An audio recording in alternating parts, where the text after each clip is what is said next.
I'm Betsy Singleton Snyder. I'm the pastor of Winfield United Methodist Church. I'm also a mom, and I also love pets and animals. And at our home, not only do we have 4 boys, but we also have 3 dogs and 2 cats. And I'm always wondering, how in the world can we get this group of people to get a great picture? And we've got a pet ministry here at Winfield, and we're going to talk about that today with an expert photographer who works with animals. But first, I want you to meet our pet ministry coordinator, Gail Pfizer. Hello, I'm Gail Pfizer, the Pet Ministry Coordinator here at Winfield United Methodist Church, and we offer care and support for pet parents. We offer free therapy dog training. We offer educational sessions and service projects. And so today we're excited to offer our very first educational session with a professional pet photographer, award-winning Abby Malone. Abby grew up in a farm, but it wasn't your typical farm because instead of regular animals, she had foxes, she had deer and raccoons, and she's always been an animal lover. And it wasn't until she went to college and got her first digital camera and was taking pictures of the Philadelphia Zoo that she realized that she can combine her love with animals with a profession. And that's how pet photography grew for Abby. I met Abby about a year ago when I was looking for a professional pet photographer to take pictures of my dogs. I have an older dog and 2 younger puppies, and I wanted to capture their time together. And I started doing a search online, and Abby's name kept coming up. It was always the top of the list and always award-winning. So I went to her website, and by the way, I invite you to go to her website, Pawsonality.photography. And when I looked at her pictures, I totally understood. It's such a joy to work with Abby, and we're thrilled to have her here today to do our first educational session on tips for taking the perfect pet photo. So please welcome Abby Malone. Hi, thank y'all for having me. I'm very excited to be here. As I was preparing this, I had some people send in questions. I think I had maybe 10 or 12, just from various people, different levels, hobbyists, things like that. And so I built this presentation around the questions that were sent to me, and I hope that it will help you as you attempt to take pictures of your pet just for your own benefit. You might be using your iPhone, you might be using a basic camera. I'll talk a little bit about those things in there. But one of the main things that I want to talk about and to help you is to help you with your vision, give you some ideas to, float around and just help you think outside the box a little bit as you're taking your pictures, because it's not so much about the camera or the gear that makes the pictures great. It's you and your vision. So I want to help you think outside the box so that you can get good ideas for your own pets. An introduction to pet portraits. I just started out with this image. I kind of use it as my slide introduction to a lot of things, but this is a picture of my dogs. I kind of like that. It kind of embodies, just curiosity, playfulness, color, things that I really like to include in most of my images. But as you're starting out working with your pet, the first thing you want to do that needs to be on your mind is just to have fun. What does your pet like to do? What makes them happy? Those are the most important things to consider when you're taking pictures, because if your pet likes squeaker toys, if your pet likes treats, if your pet likes to run at the park, capture your pet doing those things, because that's how you're going to want to remember them anyways. Just let your pet be themselves, because that's what's going to give you the nicest image. You dictate how this goes. Pets are always very keen to your emotional state, especially dogs, particularly dogs, but also cats. Less so reptiles and things like that. But you want to make sure that put up there, leave your anxiety at the door. If you're anxious, or if you're nervous, or if you're giving off some type of emotion, your pet is going to pick up on that, and you will see it in their images. So don't yell, don't pressure them to do things they don't want to do. Don't get worked up. Just go with what they give you, and allow them to kind of dictate how this is going to go. Bring toys, treats, things that they like that help them relax. And I said this, before, don't expect to introduce them to a totally new situation and get good results. So dogs, cats, and other animals, learn their body language. If you're a dog owner, you probably know your dog's body language. Dogs are eager to please, and learn about their head, ear, and tail positions. Dogs have different positions with their head. They'll hang their head They'll pin their ears back sometimes if they're scared, or tuck their tail. Different breeds are a little different. And then you have to know your dog too, because some dogs will just sit in a relaxed position with their ears back, and that's not necessarily a bad thing. Cats don't, they're not quite as complex in that way as dogs. Cats, I just kind of trick them. They require more trickery, because I'll get their toys out and just kind of get them going, batting their little toys, and just focusing on whatever they like to do. And maybe it's sitting on the chair, that's okay too. Other animals, you just go with what they give you. I put a couple of pictures of reptiles in here, but there's other types of small animals, and you can't really expect to direct them like a dog, but if you know certain things about the animals, you're going to want to know certain safety things. But like reptiles, they'll slow down their movements as it gets cooler. So you can, some of the reptiles I'm about to show you, I actually photographed them on a piece of metal, and the metal is a little bit cold. You certainly don't want to freeze them to death, but if the room's slightly cold and the metal is just a little cold, then that's enough to slow them down to give you what you want without making them uncomfortable. You want them to be comfortable. But learn about your subject so you can control the environment, and that will give you the best results. There's a little ferret. I kind of threw some different pets in the beginning because we have to talk a lot about dogs. But here, I said, what are you going to do with a ferret? He's not going to look at you. But if you give him something to play with and something to do that kind of lets him focus on it, you can get some good images. So any type of small animal, you could easily do something like that. Just give him something they like to play with. I gave him some flowers. He liked those. He sniffed them, kind of started to eat them after a while, crawled through them. But I just kind of waited for him to play and see what he was going to do. This is a caiman. This is one of the reptiles I did on a piece of metal. And I think it was actually a female caiman. But she slowed down. She didn't move fast at all once we got her on there. She was pretty non-aggressive, easygoing animal. The snake was too. This was a ball python, and they just like to ball up, so I kind of moved it around like I wanted it to be and set it down, and it was a pretty easygoing animal to photograph too.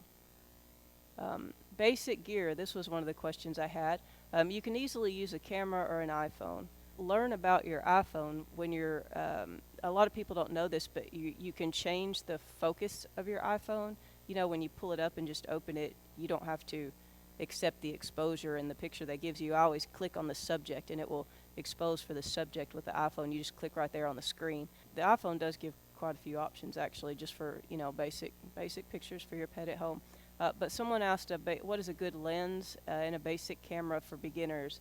But I started out with a 50 millimeter lens and a basic camera. You don't need anything fancy.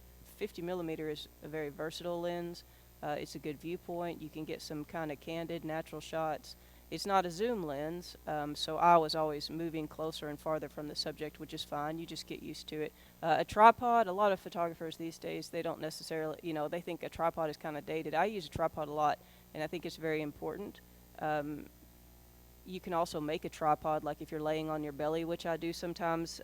If you're laying on your belly, you can make a tripod just holding your camera and propping your elbows in front of you. I do that a lot too, because I do lay on the ground a lot photographing the pets, but something to hold the camera still is very useful, and we'll talk more about that later. A reflector is just a big white thing. Sometimes they're silver. I usually use the white side, but it just bounces the light back onto the subject.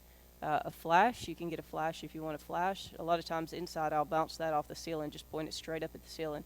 And then some software, if you want to edit them, you can even, once you know how to edit, you can do a decent job in your iPhone still. You don't need anything special there. And then I did say, don't overdo it. Art comes from the maker, not the tool. Lighting, this is a very complex subject, and I'm going to give a very quick rundown. But you want to learn to recognize the type or the quality and the direction of your lighting. There's harsh and soft lighting, and I'll show you some pictures to give you some examples, and then the direction of your light, and we'll talk about that. But learn to use one light at a time, and then two, and then three, and you can combine reflectors with your flash. And when you're outside, the sun is going to be your first light source, so your reflector will actually be your second, and then you can start adding flashes and things like that. But one of the basic principles in your lighting is you're going to light the scene, and then you're going to light the subject. And sometimes you can do that with one light. A lot of times you can, and that depends on the quality and the direction of your lighting. But sometimes you can't, and that's where a reflector is going to be useful, things like that. This is harsh lighting, if you look to the, well, it's on my right of the dog's face, there's a very hard shadow that kind of blocks out a lot of his fur, and then there's a very hard shadow on the ground, how they have very defined edges, and that kind of tells you that the lighting is very harsh, and you'll get harsh lighting when you go outside, like midday sun. You want to wait till the sun is starting to set or just rising, but this is like a more of a full sun type shot. This is a little better. It's the same dog, same situation, but we just went into the shade where the lighting was softer because the trees and the things that are and the environment around us just filtered the sun and made it a lot better. Now his eyes look a lot better. The shadows around him, you really can't even see him because the shadows are from the trees there, but it's much softer and the quality of light on his face is much better. And then this is a very overcast day. The lighting is very soft, so it's easy to get nice color background, get all the different colors, and you don't have to worry too much about, you know, having problems that you're going to have to fix in Photoshop. And then I gave you this example here. This is the same black dog as before, but you can see we're in the shade, and so this is just the natural light, and the background is so bright because the sun is coming in so hard back there, and so it's kind of distracting, but you can see he's just very dark and it doesn't look so nice. But once I set up one flash to use with him, that's all. And we can see he's a lot better now. He's much better exposed in comparison to the environment. We can see his eyes better, better quality of light on his face, and then the background is still kind of vibrant and lively. Pose shots, these were some questions we had. Most of the time they're faked. I don't like to use the word faked, but they really are. It's really just a split second in time. I'll squeak the squeaker toy, the pet will look at it, and you snap the picture, and it's really just a matter of, you know, being there, being ready, you know, holding the squeaker. I hold the squeaker in one hand and push the button with the other hand. A few principles of posing: avoid chopping the limbs. I'll go through these very quickly. Cutting off body parts. So this would be like, you know, getting too close with your camera. You want to be far enough away and just get everything in there. Avoid side eyes. You know, that's just when you see too much of the whites of the eyes. That's another one that, you know, sometimes it makes pets look a little scary. So you have to get them to turn their head a little bit, and you can direct where they turn their head by where you place the squeaker. And then for dogs, I like to get them to tilt their head and put their ears up. That tends to be something that owners like, and not all dogs will put their ears up.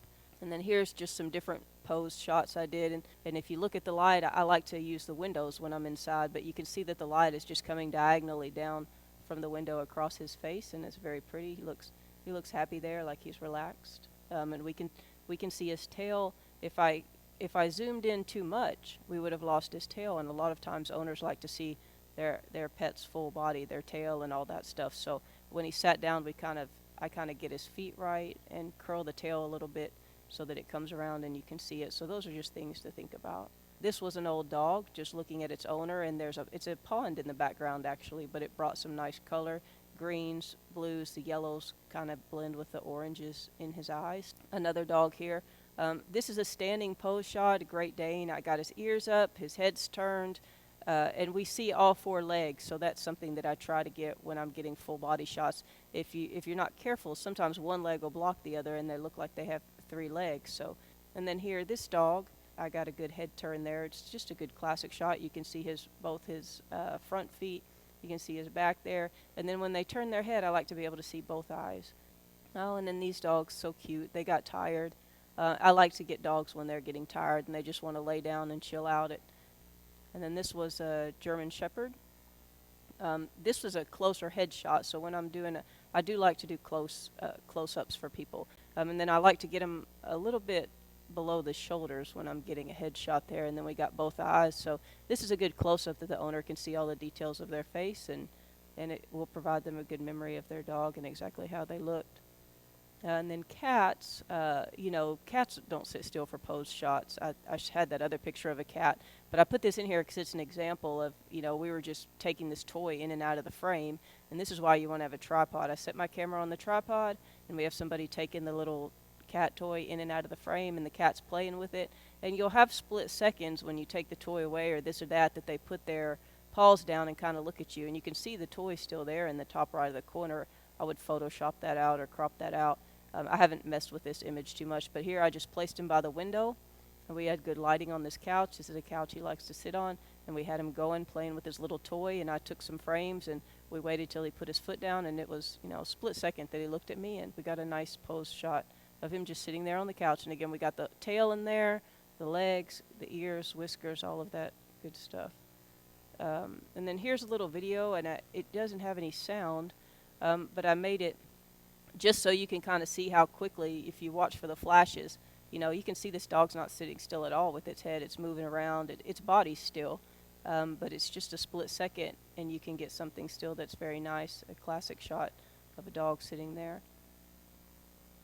Candid and action shots. These are a little easier, I think, in some ways if you're just getting started. They do require some anticipation, and that you have to have good control of your body, and that's one reason like I just talked about the tripod. You can't be moving. You have to be still, because you have to control the environment as much as you can, because the pet's going to move, and you have to anticipate that it's not going to do exactly what you expect it to do. So the more you can control the external variables, the better it's going to be. Good lighting, so some nice soft lighting, and contrast. Lighting will a lot of times help you create contrast if the lighting is good. And then try to evoke emotion from the scene. Always think about that, what's going to be meaningful to you as the pet owner and how you remember your pet. And I put this one here. This picture, a lot of people liked it when I put it up, and it was just, I just got my camera because my husband had left, and my dog always sits at the door and endlessly waits for him. And I thought, well, that would just be kind of cute a little thing to have. So notice those things in your animals and your pets and how they behave, because these are things that will be meaningful to you someday, both for your pet and your spouse, or whoever it is in your family. This is just a dog walking at the park, and you can see there's a lot of contrast in this dog's fur, so it's easy to find focus, for the camera. Nice colorful scene there. Now this is my dog. That's my Rottweiler. She's playing in the snow. This was a couple years back, but I took her out and I noticed that she just, would roll around and have a good time in the grass. So that's probably one of my favorite pictures of her, because that's how she is, that's what she does. If you take her outside, she rolls and gets all dirty. Oh, and then so sweet, just walking, older dog walking here. I like to sometimes in the fall just get the little pine needles coming up in the grass, just something that gives it character. And she looks really happy. Her mouth is open, relaxed, and we have some nice lighting coming from the front, and then that's the sky, and it's actually the river in the background. But that's just her walking, and we got her tail in the background. I like to not get too close to cut off their things like their tails and the bottoms of their feet. I try not to cut that off. So, and then pets and people. This was another question we had. If people are involved, just let them play and have fun. Turn them in a way where you can see their faces. Sometimes people, a lot of times I'll just tell people, well, just play with your pet, and I'll take pictures of them doing that. But just, you might turn them a little bit like at a 45 so that they don't totally block their face when they're looking down at their pet and things like that. And then small dogs are often dwarfed by large people, so shoot tight. And then this is just a picture of a couple playing with their dog. Just she's kissing the dog on the head, and I tell people just relax and be who you are with your dog if you're just sitting here and I wasn't even here. And then there, the dog gives them shaking the hand. That was one of the tricks that I think that dog did. So we got a picture of that, and that was very cute.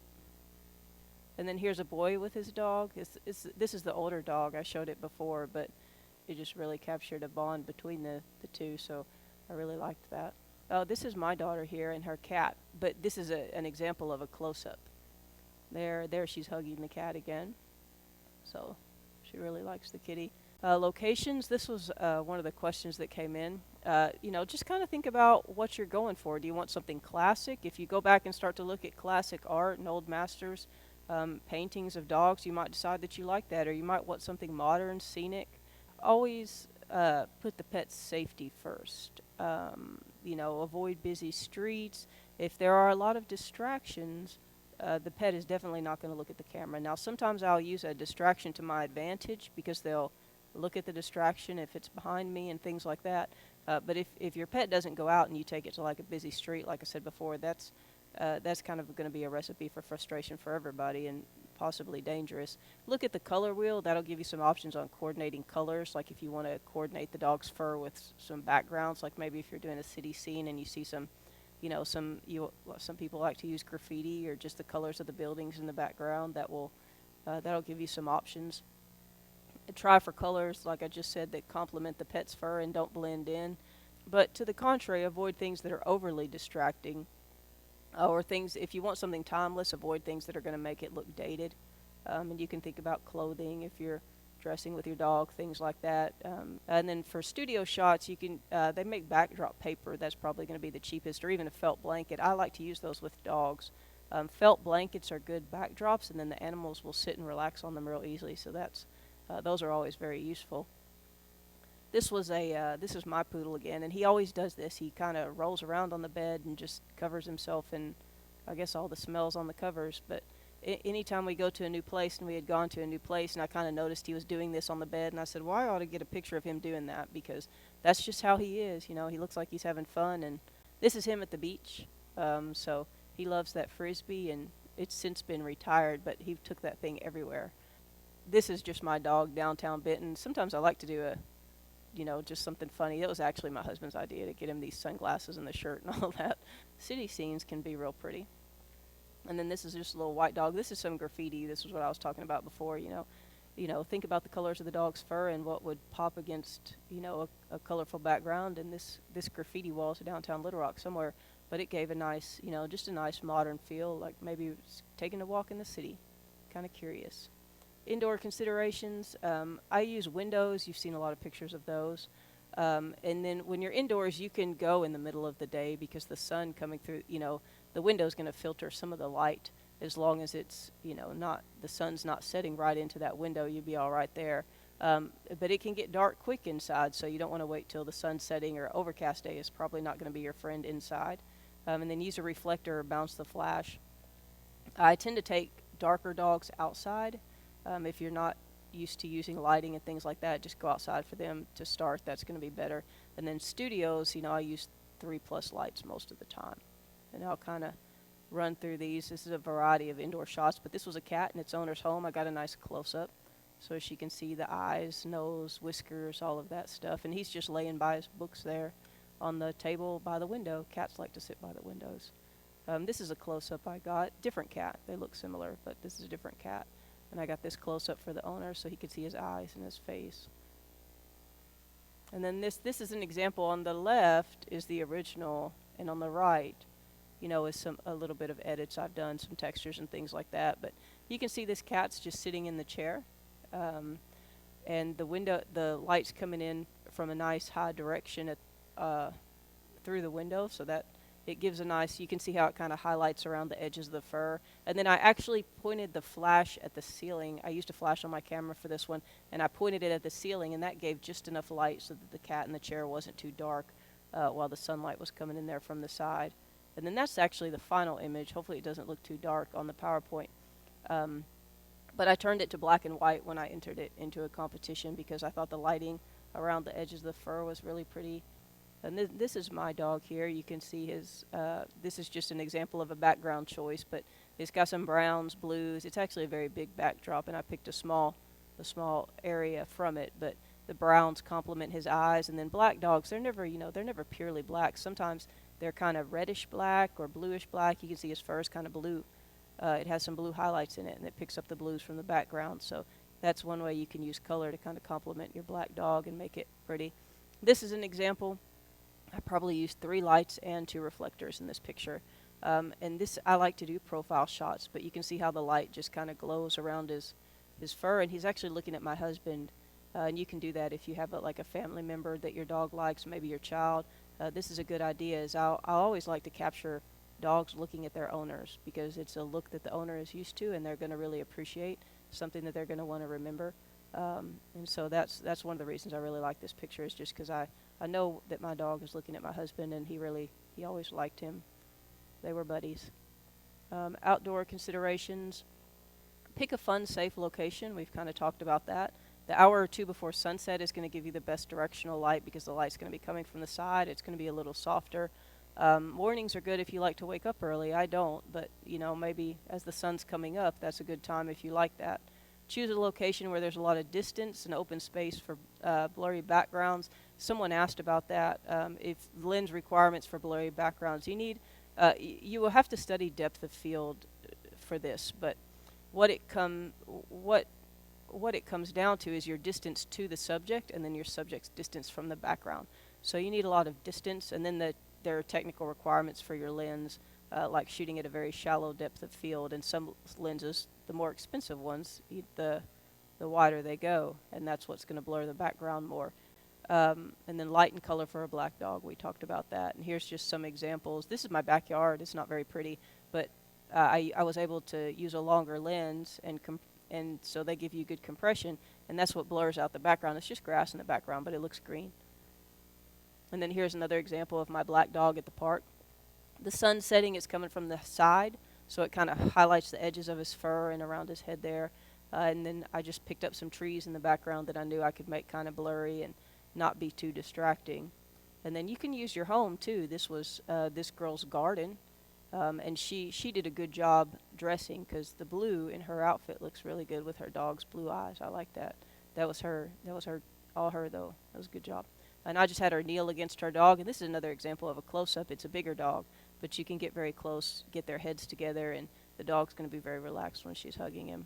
So silhouettes are good if you don't know, if you're not too into, getting all the extra fancy stuff for lighting. You can always get a good silhouette, because you just expose for the sky, and it's going to darken the subject, which is fine. It looks nice. Now this is the same place. It's actually the same dog, but this is with my flash. So that kind of shows you the difference of what a flash will do. Let me go backwards, yeah. Of what a flash can do. It's the same day too. But what a flash will do when you expose for the sky, if you add a flash, it makes a big difference. But you can always start with silhouettes. This is the same location, different kids, different dogs. But I just got a silhouette of their dogs and did that for them, showing them playing with their dogs. And then this is a very old dog, and I brought this. This is an example I used to reflect. We used a reflector here, but you can see on the left, you can't see his eyes. It's very dark. You really can't see much of anything. But if we get some lighting, the sun was setting over the side of the house there. We were behind the house. The sun's kind of filtering over the roof, and then we used a reflector to fill in those shadows, and it makes a big difference in allowing you to see their eyes, and that's very important. And then this is just a dog. I did this one downtown Little Rock, and I saw that he had a green bow tie. His owner put a green bow tie, so we went to this little garden, and it had a lot of green in it, which was reflected in the windows and made for some nice colors with his brownish orange fur there, so I liked that one. Learn to see creatively. Use color, texture from your environment. I bought this barrel because I liked it, and I just put this cat in it because I know cats are kind of playful, and I said, well, put her in there a couple times, and she would pop her head out, and then we'd put her back, and she'd pop her head out. So, and you can capture the curious nature of a cat that way, doing little things like that. And then this was a scruffy dog. We used this for a calendar, but the grass was just starting to turn green, and we had all these, textured large grasses in the back, but I thought it looked real nice with his scruffy fur, so I put him there, and it did come out very well. So just think about, different ways you can use the environment. Here's some small grasses and a small puppy. Get low, and this is where I talked about the tripod. You can make a tripod out of your hands. I obviously had to lay on the ground for this because the dog's so small. You got his tail in the background coming up. He's kind of curious running around there. This was another dog we did downtown Little Rock. I found this little patch of ivy, and we stuck her in there, and it was a very cute background. And then this was at the dog's house, just some blue pots, and I kind of did with this like I did with the cat. We just kind of let him come and peek around the corner and get him looking curious there. And that's a good head tilt there. We probably squeaked a squeaker or something like that. It's been a couple years, but just something to make him look kind of curious and cute. And then these are the same dog, siblings, but we got a picture of them on the bed because that's where they sit and that's where the owner likes them. So that's something meaningful to her. And this was downtown at the Capitol. The gold in the background because the owner put him in a fancy bow tie. So I said, well, let's go somewhere that looks kind of elegant and classy for him, and the gold in the background is pretty nice for that. Editing your images, expose for the subject, I touched on that. So if you're shooting with your iPhone, just tap the subject, and it will it will expose for the subject. And then in post-processing, you can recover highlights and shadows. And I'll talk about that here in a second. But learn to read the histogram. That's going to be like a key for you. I use that a lot. Photoshop. I did have a question about Photoshop. That's a very complex subject, and I would not dive into Photoshop until you have learned the basic editing, like learning to read a histogram, recover the highlights and shadows, things like that. What I use Photoshop for is masking and working with layers, putting subjects together, and I do that a lot. You can clean up their fur, remove glass glare, things like that, but start with the basics. Start with just getting a good picture that's in focus and good exposure on your subject. And yes, Photoshop is not a magic wand. A lot of people think it is, and it's not. This is something I'll use Photoshop for. I'll always keep the dogs on a leash. And even if it's your dog, it's wise to do that, because sometimes when you're in a park, other people don't keep their dogs on a leash. And what I do is I keep my camera on a tripod, take a couple different pictures, and then I put them together real easy. This picture I put together, I used my tripod again, and we had the dogs run out the door separately because I knew they would never line up together. And I took the one as it ran out, took the other one it ran out, put them together. And then here's another one with kids and cats, that you're never going to get them to look at the camera at the same time. So if I get one, don't move the camera. You have to use a tripod. And I get another, see, she's looking at the camera, but the cat's not. And then I put them together in Photoshop and get them both looking. So, and then final presentation, what do you want to do with your images? Think about that. If your subject is very small in the frame and you want a close-up and you start cropping, you're going to have a hard time printing that into a big image because there will not be enough data in your file. So if you want a close-up, it's better to shoot a close-up that you don't have to crop, fill the frame in the camera. The more you think about that, the less cropping you're going to have to do, and then the better your prints will look because you will be able to use all the data from your image. And then storing your files, this is kind of the last thing. I just put this in here, but I use multiple hard drives, and then I also use an online backup. I use Backblaze. It's pretty cheap. I think it's like $5 a month. But there are some other ones you can look at. Amazon Cloud, I think if you're a Prime member, you can use Amazon Cloud. That would be a good one, but they won't let you if you're a professional. And then print your pictures too. It's easy to take a bunch of pictures and you dump them on a hard drive and never look at them again. And then there's my information if you need to contact me. But I hope this was helpful to you. I tried to answer all the questions that I got. But if you have some more and you want to email me, or if you can contact me through my website, or if you want to, there's a lot of images on my website. If you just want to see different examples of places, things like that, you can get some ideas from there. So thank y'all for having me.